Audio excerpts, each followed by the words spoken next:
Hello adventurers, and welcome back to my channel. Today it's a rainy day in Arkansas and I'm in the mood for doing something a little bit different. Now, this is the natural state, and typically that means that we're doing an outdoor adventure. However, today we're going to explore something else that's natural here. Natural resources. That's right, there's a whole museum, a vast museum. Exciting, fun, cool, lots of displays, and I am ready to explore. So let's roll the intro and get right to it.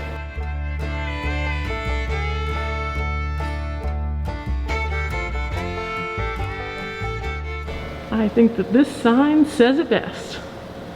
The search for oil during the 1920s changed the face of Arkansas forever. Now, as we explore the halls of this museum, I just want you guys to know that this actually had a ribbon cutting in 1989. And at the time, Governor Bill Clinton was the one to come out and do the honors. A few little things from the dedication, some headlines, some photos, and of course, the golden shovel. South Arkansas before the boom. Now these are going to be some photos that show and depict the life of those who might have been around that area. And just across from the photo, you can actually find a little bit more information. For example, cotton was king. Here we learn a little bit more about the timber industry. It says here that Arkansas was one of the most heavily wooded of all of the states. And these are some of the tools that you might have seen used. Logging tongs and hooks, chain dogs, a saw set. Now, as we know from many of the historical places we have gone to, the railroad played a big part in people being able to come to the area. And here we see a railroad tie, a smoke pot, an inspector's lantern. Now keep in mind, the railroad was both a blessing and a curse. To some places, that meant a boom in industry. To others, they were bypassed and fell into disrepair and ruin. So the railroad, while positive, also was kind of negative. Here we go, it's time to fill her up and go into this special exhibit. Oh, cool, guys. Look at all of these neat gas pumps and all of this really interesting stuff. Throughout the display there are sections, each one kind of sectioned off by these little toppers. Ring free. In 1923, the McMillan Oil Company opened a refinery, and they ceased in 1987. They marketed these ring-free products that you're seeing here for about 64 years. This is from the Saturday Evening Post in the 20s. It says here that Standard Oil Company of New York actually introduced the touring service in the 1928 ad that urged car owners to travel across America. Naturally, that started people traveling for pleasure instead of just work, and people like me today still do so. So I'm hoping that you're one of us.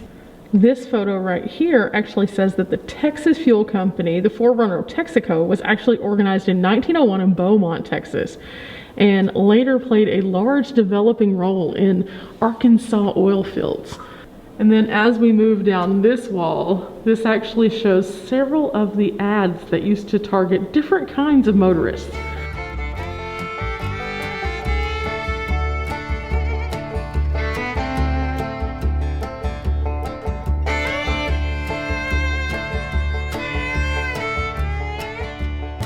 Now on this rear wall we have something that is actually quite cool. These are local stations that would have been open at the time from the 1920s and 30s, it looks like. We are in the Smackover, Arkansas area, so you have both Smackover and Camden in this area. Not to mention this one from El Dorado. Look guys, it is a quote from one of my favorite outdoor people. Look, it's John Muir.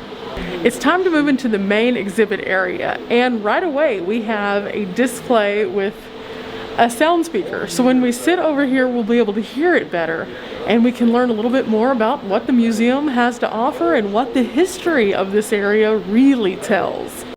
This is really cool. This gives us kind of a representation of how deep our drinking water is versus how deep some of the other things that they drill for are.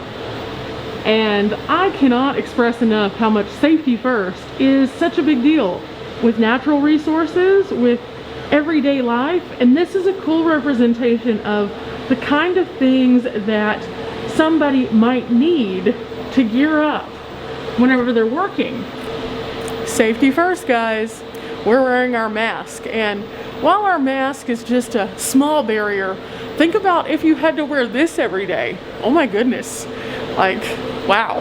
This wall right here walks us through bromine. Everything from ancient times when it was used as a colorant to how it was named, what it causes, how it is actually reactant in photographic film, how that they source it, and what else it might be used for. By the time that we get to this portion of the display, it says that this is the most important work of bromine today. It actually helps to block fire. Here we learn that today's active brine fields in Arkansas and the Dead Sea are formed in similar ways. Wow! So how does that relate to oil and gas? Well, according to this, oil and natural gas commonly can be found with brine. And Arkansas actually has one of the largest deposits of underground brine in the world. As we move past learning about brine, we move into the refining process and what it takes. This is fascinating, guys. You don't often think whenever you just go put the gas in your car or your van where it comes from and what it takes to get there. So today we're learning a lot about what makes us go on our adventures. For example, did you know you could start off with crude oil right here, and through a series of different processes and refinements, you could end up with several different kinds of products. Even asphalt, you know, like this kind of asphalt, like the road. But for now, let's step off the road and on to this part of the room where we find, what is that? Okay, typically this is a display that would show you how they pump up the water and products like that, but that is one of the things that we can't touch because of COVID. There are a few things that you won't be able to see in their entirety as of right now. However, I'm hoping in the near future all of this will be back online so we can touch and play and do what we normally do. So, wash your hands if you're at home. Let's get this over with and work together. In this area we see magnolia oil, which was actually one of Arkansas's pioneers. Wow. And then right beside it is Spur, which acquired Murphy oil in the 1960s. Gulf Corp was founded in 1907 and was a major producer in Arkansas.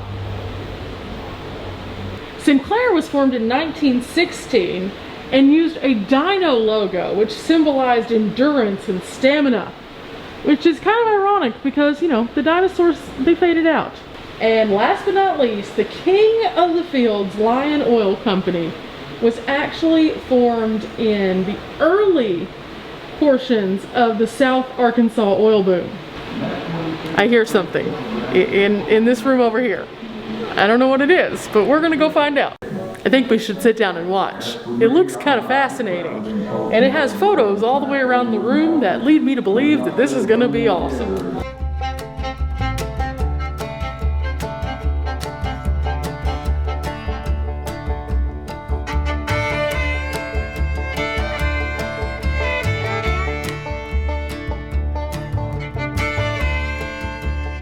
As we go down this hall, we find a few things that might look familiar, but we really don't know what they are as normal people. And then they give us an explanation as to what they do, which makes total sense once you read it. It also tells us a little bit more about the differences between the derricks that they used. So, fun fact about me, someone in my family, I think it was my great-grandfather, actually worked in the oil field a long time ago and actually had a patent for an item that was commonly used in the oil field during the boom. I didn't know that until just recent years. So it pays for us to look at our history, because this reminds me of all the things that I've now seen about my family. These are some of the items that would have been used pretty regularly during the oil boom years. Everything from a rolling pin to a horse bit, a washboard, a bullwhip, a flat iron, a potato masher. But what would a boomtown look like? Now we're used to seeing cities the way that's new and shiny, but in a boomtown they would erect quickly and use wood. And this is kind of what it looked like. Yep, there is an entire boomtown in the middle of the museum. I told you this place was huge, guys. And the best part about all of this is we can go inside and see what each one of these buildings might have had.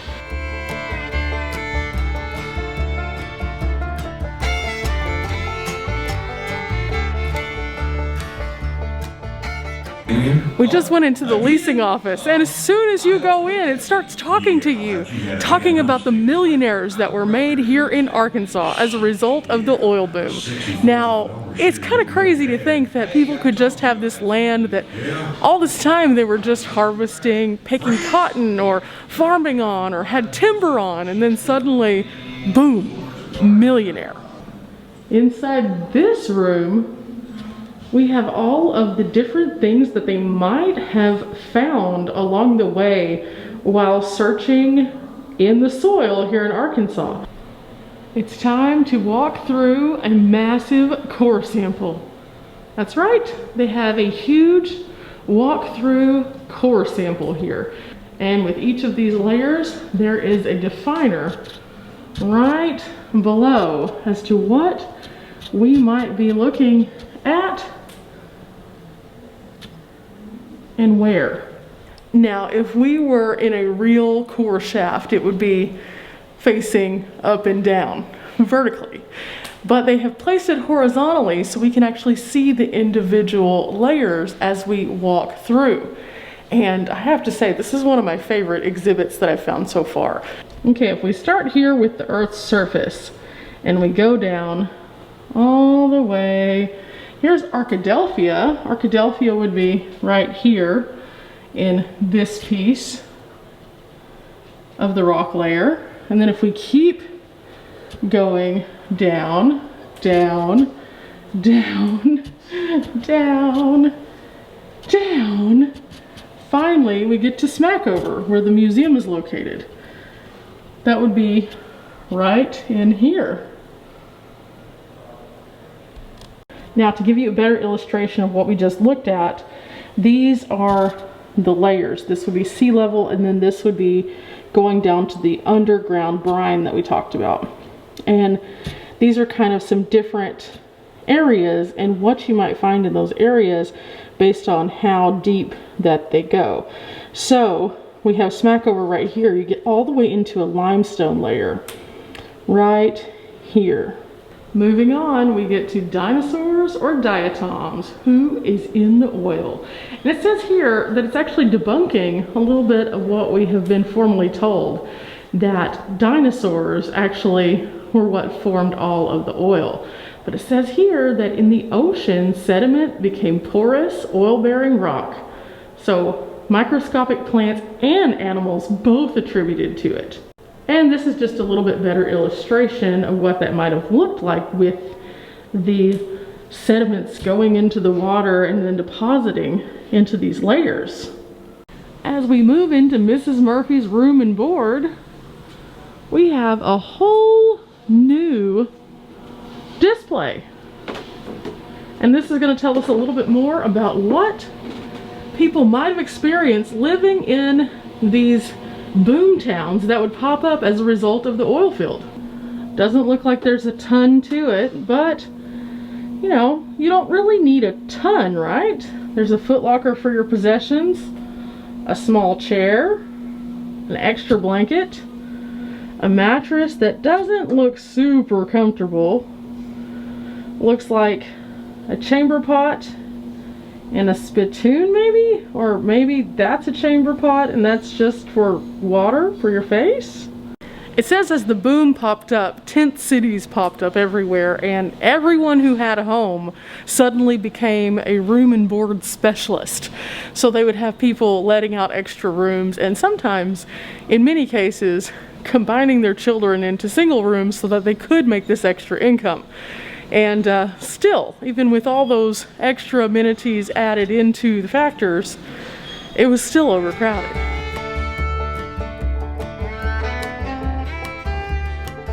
Now this one, guys, I am familiar with. This is actually Spindletop, just outside of Beaumont, Texas. At its peak, 100,000 barrels of oil per day. Weird fact, I just found something that absolutely sounds disgusting. Petroleum as a natural remedy. What? Now, you and I both know that that's probably not the best of ideas to do that. These were the people who later became known as snake oil salesmen. Yeah, and probably made a lot of people really sick as opposed to well, but mentally, people can be convinced of anything, and that is unfortunate that people take advantage of the frailty of the mind. Let's go into the Smackover journal. Right here. Wait a second. Somebody has a box tent for sale? Huh. Maybe I should look into that for my next camping trip. Here we have some equipment that would have been used for pressing and printing. What a typical news office might have somewhat looked like. So what would have been some of the common headlines at the time? Well, let's see. Prostitution, gambling, moonshine, hijackers, and Death Valley? Now, along with the oil boom also came a news boom, and it was said that there were newspapers and news sources that popped up kind of like popcorn. But only 3 of them actually survived. One for Camden, one for Smackover, and one for El Dorado. Who are these unsavory characters? Wait a second, there was a whole movie about these guys. This is the Newton Boys. That's right, the real life Newton Boys are on that poster, and they were wanted for robbery and fraud of the Smackover oil field. Wow, that's crazy. I thought it was fictitious all this time. I find it no coincidence, however, that they are located on the Smackover City Jail. Inside we go. Okay, wow. So this is what a typical cell would have looked like. And inside, some very unsavory characters. Along with a little cops and robbers game. This is what the leg irons looked like in the 1920s and 30s. We also have a marshal badge and gun, and a gavel that would have been used in the local court. Now, it's kind of interesting that this sign here says that Smackover was the town that God forgot after 6 o'clock. And that was according to a local reverend who also referred to it as a hellhole in the world. That's crazy coming from a reverend, so you know it had to be a little bit more than just rough and tumble. Let's move on into the Republic Supply Company and see what we might need if we are a member of the oil field. Oh, wow, what is that? What is this huge piece of equipment?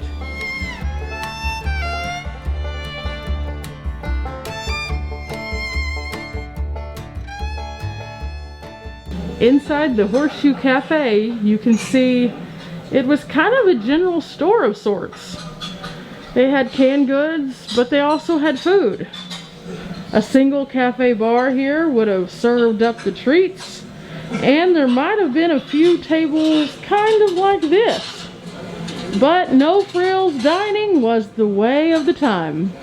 Now we're going to leave the Boomtown area and move around to this section of the museum, which wraps around Boomtown and tells us a little bit more about the forest management and the efforts that went into place after the oil field came in and just stripped away so much of the natural vegetation and also made it somewhat intolerable for animals and critters to thrive.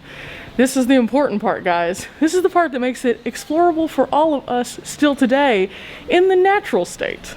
Here we learned that every year there are nearly 79 million seedlings planted in Arkansas. Another 330 acres are regenerated by other natural means. And that is on the natural state. They also have forest management, which helps to really provide wildlife habitats, aesthetically beautiful areas, game management, better water quality, timber and forest products that can be used here as well as in other states, and of course recreation. And as we've been seeing with California and Colorado and Oregon and Washington and Arizona, only you can prevent forest fires. So it's our duty to do our part if we're out and about in the wilderness to take care of what's around us. Now this is something a little bit different that you wouldn't necessarily think of in a natural resource museum. But nevertheless, this is something that is very important to this community. This is the trailer of the One Woman Band. At one point, Renee Meyer was quite the highlight on the circus circuit. And after circuses began to start to fade away, she remained with her original circus car up until she went into the nursing home in 1984. The trailer itself fell into a state of disrepair and was often consumed by the waters of the local creek. Her brother donated it to the museum to preserve her legacy and to share it with others because she has such a cool story, and they've been working on it ever since. Here it is for us to see, the trailer of the One Woman Band. It may look a little strange, and there's some reflections from the neighboring area over here, but there's actually a steering wheel right here, and then there's both a front and a back door. She lived in this for 55 years. A bit more information about her. Fate in the Great Depression brought her to the town of Smackover. She was known as the Goat Woman, and for almost 60 years, she fascinated everyone who saw her. Now, potentially one of the more interesting things about Renee was that she actually was trained classically at Juilliard, but chose not to move into the operetics and instead to join the circus. She worked for Barnum & Bailey and could play up to 7 instruments at a time. That's crazy, but such a cool thing. And I could see why they would want to preserve her legacy here, because she was one of the most interesting and iconic members of the community. So, thank you, Miss Renee Meyer, for being such an interesting human being and for challenging us to want to do so much more. Okay guys, woo! We just finished the inside part of the museum and we're moving outside. Now, it's raining, keep that in mind. I'm only going out here because I want to show you how awesome it is.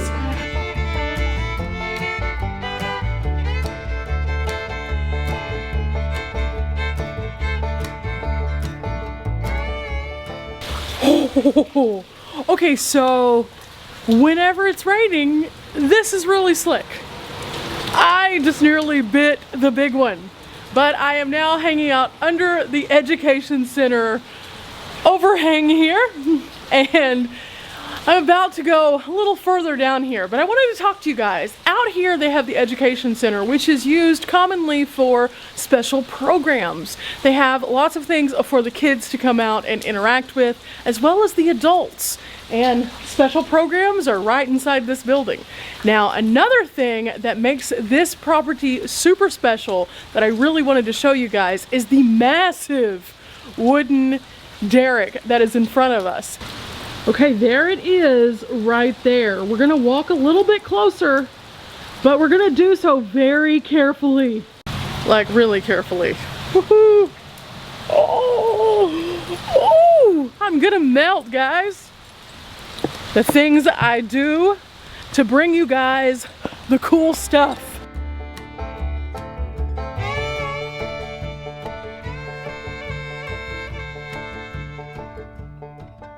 Now this is a standard oil rig that would have been used in the 1920s.